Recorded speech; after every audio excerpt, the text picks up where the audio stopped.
Selamat datang semuanya di Podcast Hits.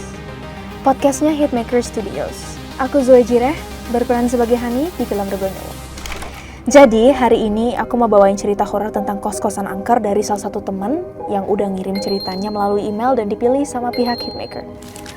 Cerita ini dikirim melalui email dari Dinar yang menceritakan kisah kakaknya yang bernama Dina sewaktu ngekos di salah satu kota di Jawa Timur.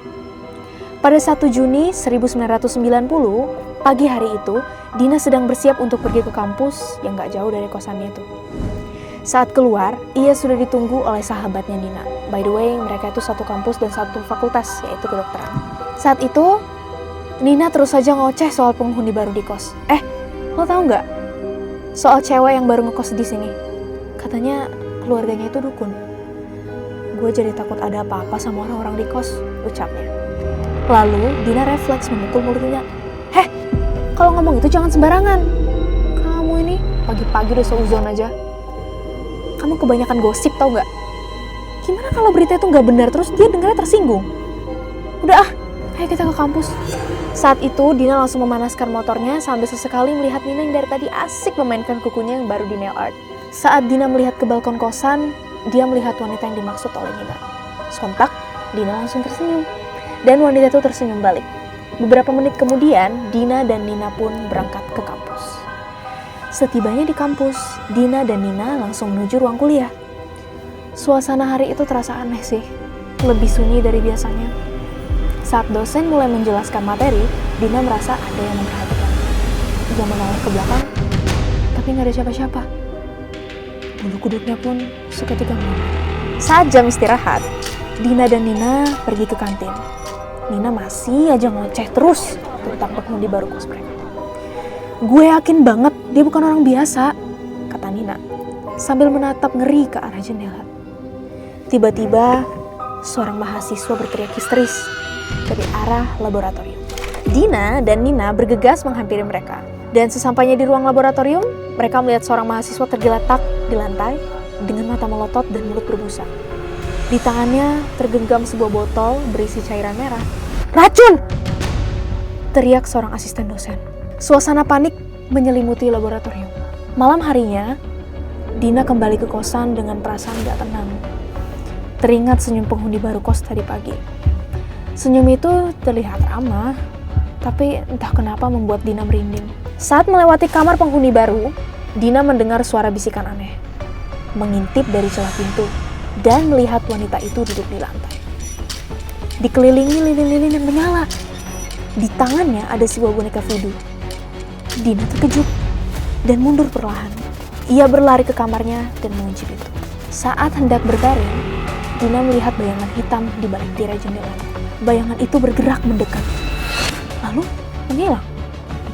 Dina berteriak ketakutan dan bersembunyi di bawah selimut. Di malam-malam berikutnya menjadi mimpi buruk bagi Dina. Ia sering mendengar suara-suara aneh, kayak langkah kaki di atap, terus bisikan-bisikan misterius. Dan suatu malam, saat terbangun dari tidur, Dina melihat penghuni baru kos berdiri di depan tempat tidurnya. Wanita itu tersenyum mengerikan dan berkata, "Kamu selanjutnya." Dina menjerit dan berusaha lari, tapi kakinya terasa kaku. Wanita itu mendekat dan mencengkram leher Dina. Dina merasa sesak dan pandangannya mulai kabur. Saat hampir kehilangan kesadaran, Dina melihat bayangan Nina di balik wanita itu. Nina memukul kepala wanita itu dengan vas bunga, membuatnya terjatuh.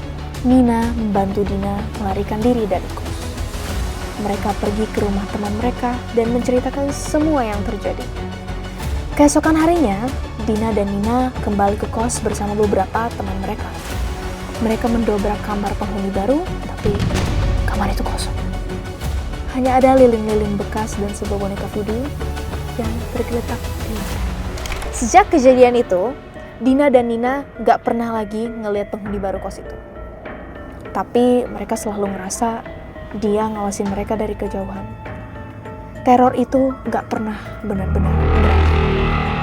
Beberapa bulan kemudian, Dina dan Nina mendengar kabar bahwa seorang mahasiswa kedokteran menghilang secara misterius. Mahasiswa itu adalah salah satu teman mereka yang ikut membantu mereka mendobrak kamar penghuni kos baru itu. Dan Dina sama Nina yakin penghuni baru kos itu telah mengambil nyawa temannya. Mereka memutuskan untuk tidak pernah kembali ke kos itu dan berusaha melupakan mimpi buruk yang mereka alami. Setahun setelah kejadian itu, Nina melakukan bunuh diri. Di hari dimana dia dan Dina akan melakukan wisuda. Masih jadi misteri kenapa Nina bunuh diri padahal pada hari biasanya ya dia terlihat biasa-biasa aja. Itu sebagian cerita yang bisa diceritakan oleh Daniar karena permintaan dari kakaknya juga. Dan intinya bisa disimpulkan, dunia ini emang misterius. Ada hal-hal yang nggak bisa dijelasin pakai logika. Terima kasih bagi yang sudah membaca cerita ini. Juga terima kasih pada Hitmaker Studios yang sudah membuat event ini. Sekali lagi, terima kasih. Oke, you know what? I feel nauseous. Ini gila sih.